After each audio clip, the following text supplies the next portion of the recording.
Hey gang, welcome back. Well, it's middle of July, early July, and I thought I'd show you how my garden was looking. Yeah, I haven't done anything. It's completely abandoned. Look at that. That's like a 15-foot tall lovage plant, I think. There's some feverfew, and there's been some great volunteer broccoli and all kinds of things. Too many plantings too close to the house to worry about down here this year, so I just let her go. So it's been kind of fun to see what it did. There's been a lot of stuff to eat out of here still. Mostly it's just nettles though, but lots of mustard and kale and all that still. And I'm coming down here to pick garlic. I haven't watered, I haven't weeded obviously, but I think I'm gonna have a really nice garlic harvest. All through here there's these dock and nettles, but you can see the scapes coming through right there. And as you look down there, if you can see, that's a pretty good spot to see how much there is. That goes all through here. So I'm gonna get in here and tear this up and see what happens. But yeah, there's the garden. I'm gonna show you the rest of the beds here, the plantings and the reason why I'm not in here. But I did want to show you that. I guess real quick we should go look at the that original Hugel swale I made. Pretty neat. I just put on appropriate clothing and barged through here because it's a mess, but it looks like nettles, but really it's almost all new raspberry canes now. They're taking over, they're beating the nettles, it looks like. So that's real exciting. I just harvested, oh, not a lot, a pint or so of raspberries. And the currants as well right here, they're really starting to win over the nettles. And there's my hazelnut trees, they're doing great. And I have a plum tree down there that you guys can't see, but she's definitely up and above the rest of them, so it's off and running. So I'm excited. It's really actually been neat to see how these plantings have developed. And I'm utilizing a lot of this, the concepts I learned here in my new plantings. So that's pretty cool. Still a lot of cool stuff in there. There's some anise and horseradish and all kinds of things. Okay, we'll go check out some other stuff. Alrighty, well, here is why I haven't been gardening in the garden. It's actually a couple days later from when I showed you the garden there. I got my garlic and it was pretty nice. Thanks for asking. And let's take a look here. You know, I learned so much down there in the garden over these last few years, and I've been trying to implement a lot of that stuff that I learned here. So you might remember this little berm. This was new, not this past winter, but the winter before. And there's a couple new trees in here, but most of this stuff is a year old. So, and one of the most important lessons I've learned in my garden, aside from the aspect of the beds and warming the soil, which we'll talk about if we haven't already, but one of the most important things I learned is that I'm trying to establish these perennial plantings, right? All 7 layers of the forest. It's not really going to be a food forest, but try and create a stable system that won't need weeding, will produce food for a long time. So in order to do that, you know, we need trees and vines and shrubs and herbaceous layer and ground cover and all that good stuff. And in order to do that, you gotta, you know, work to keep the weeds out while that stuff gets established. So one of the most important lessons I've learned, and this is just huge, or has been for me, is that I combine my plantings, when I plant a new perennial area and I want to develop it, one of the most useful tools that I've discovered is that I do my annual plantings for the season for that year around those new young perennial plantings. Because, you know, you're detailing your annuals, you're there, right? You're watering, you're weeding. And for years I would have my annual garden and my trees somewhere else, and the trees would be neglected, and the annuals would be babied, and the annual bed would be beautiful, and by the end of the gardening season, that annual bed would be weed free and gorgeous. And you know, the perennials, of course, I was leaving them to their own devices for the most part, maybe bringing them a can of water and pulling a weed or two, but they weren't getting the care. So there's a couple caveats to that. Carrots and onions really, for the most part, need a lot of space and baby, and so I'm still trying to do them on their own. You'll see I've been failing miserably. Anyways, let's get to this. Little plum tree, new this year. Now, one of the coolest things about this process is that I've been broadcast seeding most of my food type annuals. So all my greens, mustards, and lettuces and spinach and things like that, along with the brassicas, broccolis, and cauliflowers, and things of that nature, and peas and all that, and squash. And what's been really cool is watching that stuff go through succession. The greens will obviously come up first, and the peas, and then as those kind of start to go to seed, I start to pull them out. You'll see some mustard flowers through here, and I'll pull those out, and that'll leave openings, and underneath there'll be the broccolis and the cauliflowers, and they'll start coming up. So right here we're transitioning to a new bed that I started this year using the same practices. So this one is a year old with these lovely trees. They're now starting to fill, and you can see the little newer yearling tree in between there. And my goal here is to create, I want to plant them too close. This is running east-west. I'm on the south side. I want to create a barrier, you know, a wall with me on the south side here of fruit trees and shrubs and plants. So there's last year's plantings, mostly a lot of potatoes in there, peas, some other annuals. Underneath there I didn't really show you, but there's oreganos that are starting to come up as I've weeded the mustards out. There's a couple of oreganos there, there's some sage there, there's rosemary, there's some berries, all kinds of things. So that's the year old. And then around February I had a cottonwood tree that I cut into rounds and stacked them up to hugelize this. This was just a flat grass strip that always was a pain in my butt. And I brought up all my barn litter from behind the barn where the animals had wintered over with my tractor. And I made this small south-facing mound. I run my gray water from the sink out there, and it does run on contour in front of there, so that slows and soaks into the ground.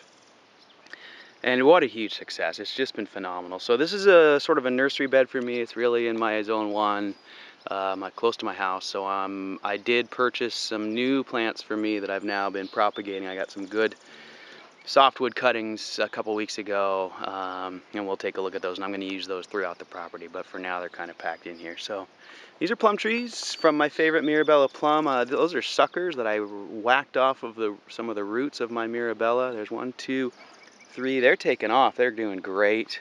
I've got a lot of seedlings started from that same tree, so I'm going to have that one all over. Some goji berry that's finally taken off. It's doing great, you know. And down in between there you'll see the goji berry mixed with cauliflower and some lettuces. And there's a male and a female goji berry. As you can see, those lettuces kind of go into seed. There's some pretty good onions in here, although that's sort of an anomaly. There's just the 1 or 2, but that one's a softball. That's looking great. So like I said, as the, you know, you can see some residual greens here, all these yellow flowers. Most of them are laying behind where I chop and dropped. Here's a new apple tree. These are all yearlings. I got this dog fence in front of here. Sorry, it makes it kind of hard to see.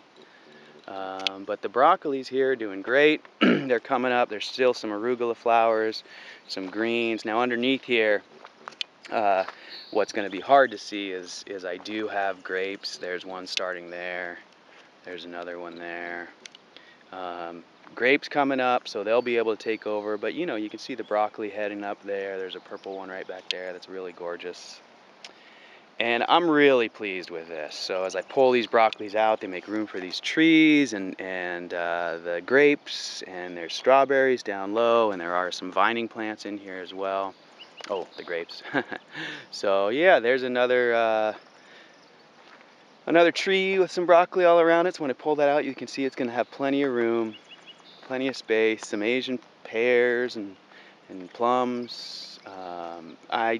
Just a huge bounty. I have been eating out of this for months now, and it just will not stop. There's some sea berries there. There's 4 of them. I've been eating those. I actually just planted them in April probably, and I've been having a great little harvest. Those are delicious. Thanks, Ben. You can see here some beans coming up after the peas, following the peas in succession here. Lettuce is going to seed. My herbaceous layer is outgrowing my tree layer. Those are cilantros, and there's a monster dill, actually quite a few dills there growing up. There's the sea berries, some great squash. Those have been really producing a lot of zucchini for me. Peas, more onions, more peas climbing that little Asian pear. Just an amazing tomato from seed out here, and some kiwi vines. So I've been starting to put these little pools out everywhere, feeding them water with a little float valve, and that gives me a real easy way to water the trees, and as you'll see, it makes some real nice moist spots, and eventually those will hopefully become some more permanent type water installations, ponds and whatnot. Anyways, let's look at this. So pleased with this bed. I might need to come back and do this in the evening when the light's better. So let's review some of the things I've learned and what I'm putting into practice here. South-facing slopes, really garnering some heat, getting that soil warm early. And in addition to the fact that it's south-facing, I've noticed a big part of it is just decoupling it from the soil below. In other words, if those tomatoes and things were buried down in the soil, their roots would be down in 55-degree subsoil. And here, this raised berm can decouple from the ground below it. And I've been using my thermometer. I've had temperatures, in the high 70s, 80s, 6-8 inches down, which is unbelievable for my area. We have nighttime temps of 55 almost every night. You'll probably hear a foghorn here. There's fog just a few, probably not a half a mile from me, and it's 54 degrees down there. So keeping things warm is job one in my climate, even in the heat of summer. For the most part. We have some little heat waves. We're having one right now. It might get to 80. I doubt it. But yeah, so the things I've learned, right? That's what I'm incorporating. Sloped beds, more sun, decoupling the soil, warmer soil, swales on contour in front of these hugel beds. These are all hugels, by the way. Swales on contour, slow spread, sink that water into that ground with those swales on contour. It's been working great. Reusing my gray water. And one of the keys there, plant the annuals with your new perennial beds. Once this becomes established, then I've got other areas to work, right? So I can plant my annuals in the next spot that needs establishing. So I've been moving these old landscaping plants out, and I've been moving all the food in. This looks like grass, but you can't see it in the shade. It's mostly garlic. With some beautiful tomatoes mixed in with the nettles there. Another new plum tree sucker, more tomatoes, garlic. There's 6 blueberry plants in here. There's some berries on that one. They're just getting started. And since we're talking about things we learned and new plantings, this is going to be a long video. Let's go have a look at the newest, latest, greatest. Now, years ago, I pretty much gave up on warm weather stuff outside because I got my greenhouses and my low tunnels. And they really took a lot of the pressure off of having to try to grow tomatoes and peppers and things outside because it's always been too cold here. So here is my lovely new swale hugel berm planting. I've got a solar water pumping system there in that wheelbarrow, a battery, a washdown pump, my sort of normal deal. Now you can see this swale is really a big wide terrace, and that's because it's an access road. This will eventually be a lane for my animals, and as well as it's my main access for my truck to get to the top of the hill and get materials down here to my woodshed. So let's start over here.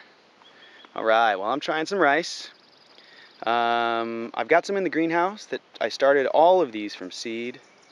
And I've got some in the greenhouse as well, and you'll see that I'm not doing real well out here because the greenhouse stuff is 3 feet tall and an inch thick at the bottom. So just as I suspected, it was just too cold in June. We had a gray June like we normally do. It was about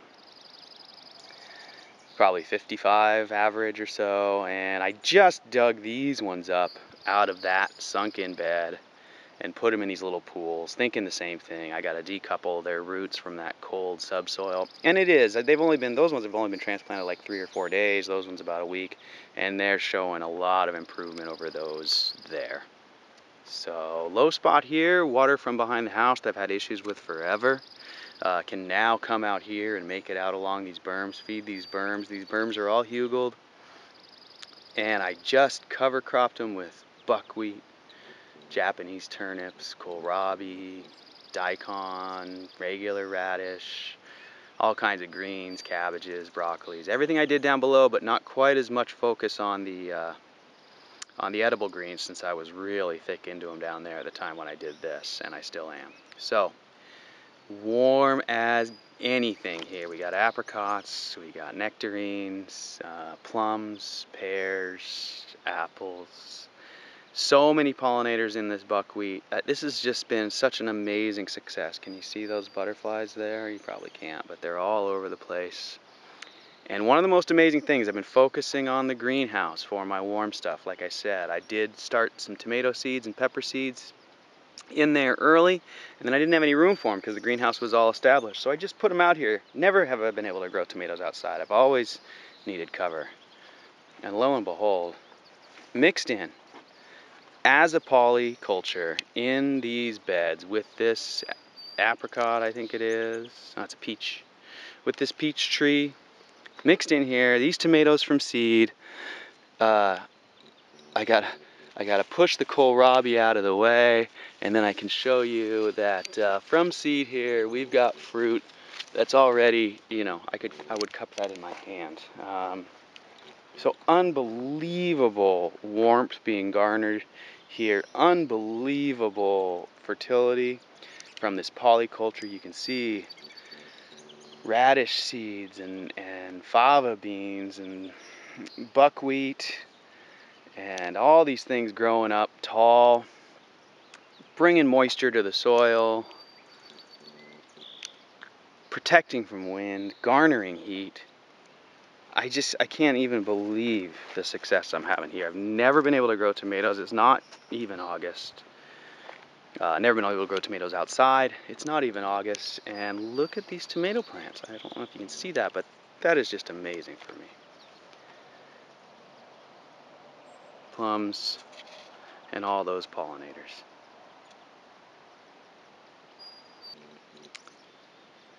So the warmth of the soil is the biggest deal in that. I think the angle for the sun, but also that decoupling. Now, here's where it just gets amazing.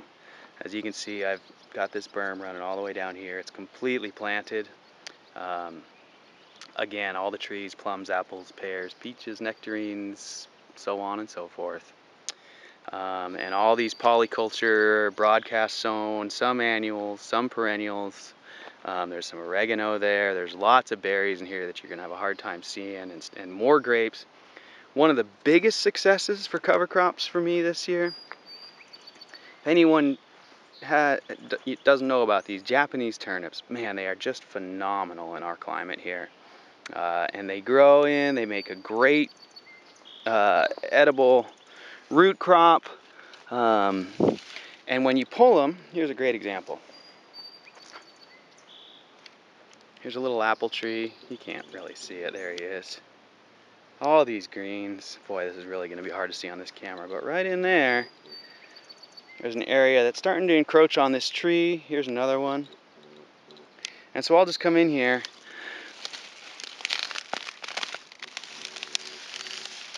and pull these out. You can see my hand. You can see that turnip. And sometimes I'll eat them. But I mean, that thing is, well, it's bigger than a softball by a long ways. It's hard to tell. They're so good. Here's some strawberries under there, trying to get going. And I'll just leave these here. There's so many of them. That's going to turn into some nice black dirt. Usually I'll just leave them in the ground. But as you can see, that makes a great clearing. And I didn't even know it. But underneath that, Here's this grape. He looks like he's been kind of struggling, but as you can see, I've made a nice clear spot. And as I pull these Japanese turnips out of here,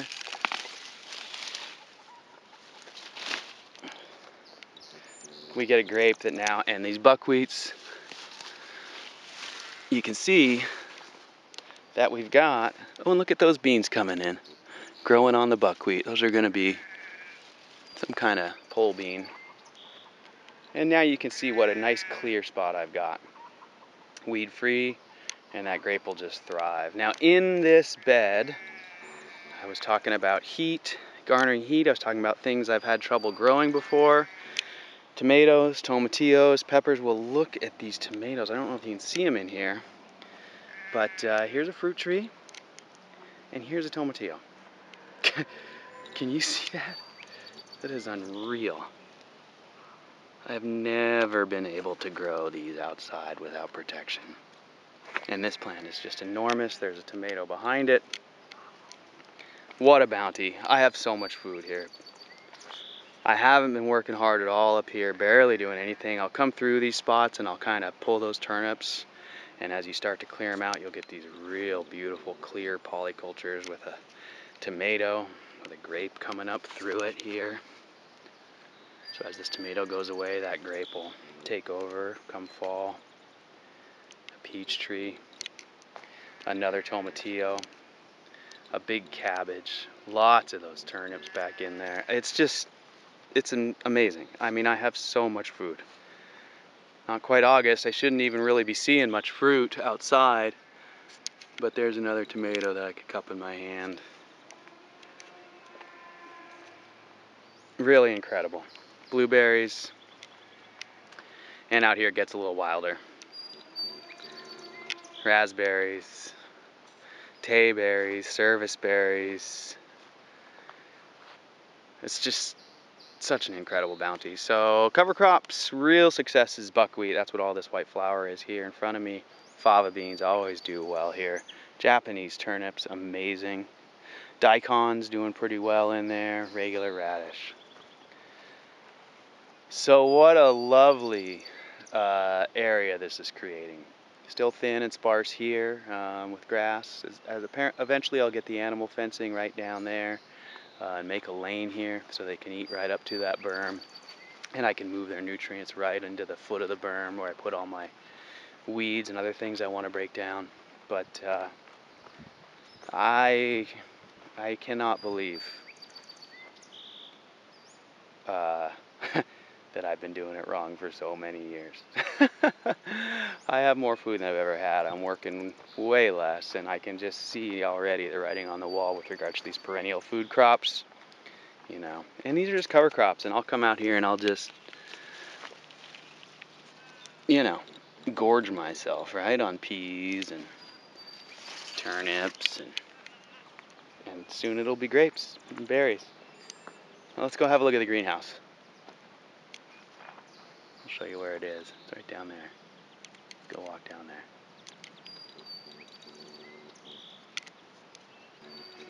So here we are working our way to the greenhouse. Just been kind of detailing my roses a little bit. I got a new window to put in there, so I got to get those out of the way. Big mess on the ground. Anyway, here's why I haven't had to work so hard in the garden. I did extend the greenhouse this year. This bay was firewood last year.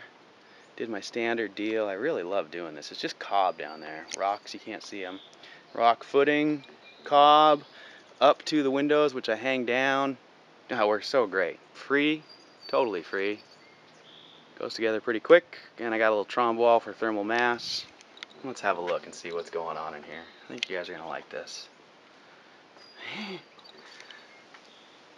I have been eating peppers for probably 2 months. I've been eating tomatoes for about a month, which is just amazing in my climate. I mean, I guess other greenhouse people probably know that and do better, I would imagine, because I don't really work too hard on climate control in here, but what a bounty. I've got tons of bald-faced hornets and yellow jackets all through here, doing a great job on the aphids. I see some aphids on the bottom of that pepper leaf, but I haven't had any problems. And as you look through here, I've been eating these tomatoes. I haven't canned any, but I've been getting quite a few every night for dinner. Big salsas already. And it looks like I got a big canning run coming. You can't see most of these, but there's tomatoes all through here. Rich, rich, rich harvest this year. Just a bounty. And we were talking about the rice and the difference in growth there. There is my rice indoors. Huge difference. So obviously it needs warmer weather. Volunteer ground cherries, I'll never get rid of those. They just keep coming back, which is fine. They're delicious. And as we look this way, more tomatoes, more peppers. These pepper plants, wow. Look at the production. So this is all just material from behind my barn that I brought up and placed right on the ground in this old woodshed. So there's a lot of fertility down deep in the soil, and a lot as well in the material that I brought up. So pretty excited about this. I've installed a little shower out here that's gravity fed from my spring. So I've been showering and feeding these tomatoes. Got my wetsuit there. Had a great surf yesterday, day before. Little on-demand water heater goes to this shower, gravity fed. It works phenomenally. And geez, these tomatoes. I can't even begin to tell you. I'm totally overwhelmed. Who needs some produce? Now this is in addition to all that food outside, which there's literally hundreds of pounds of turnips and everything else out there.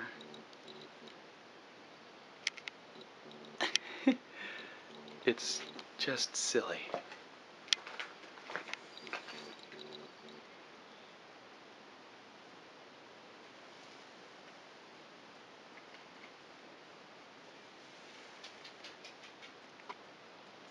Yeah.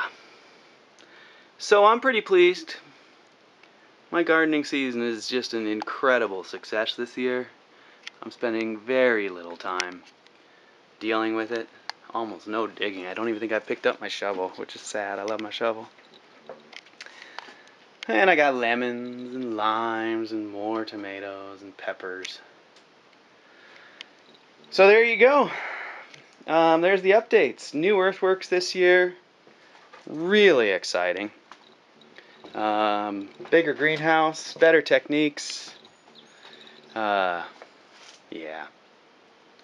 Most importantly, folks, plant your annuals where you're developing your perennial food systems. You will get food until your perennial systems are developed, and you'll be there helping those perennial systems become stable. Alright, that's enough for now. I'm going to make some salsa. Thanks a lot for watching.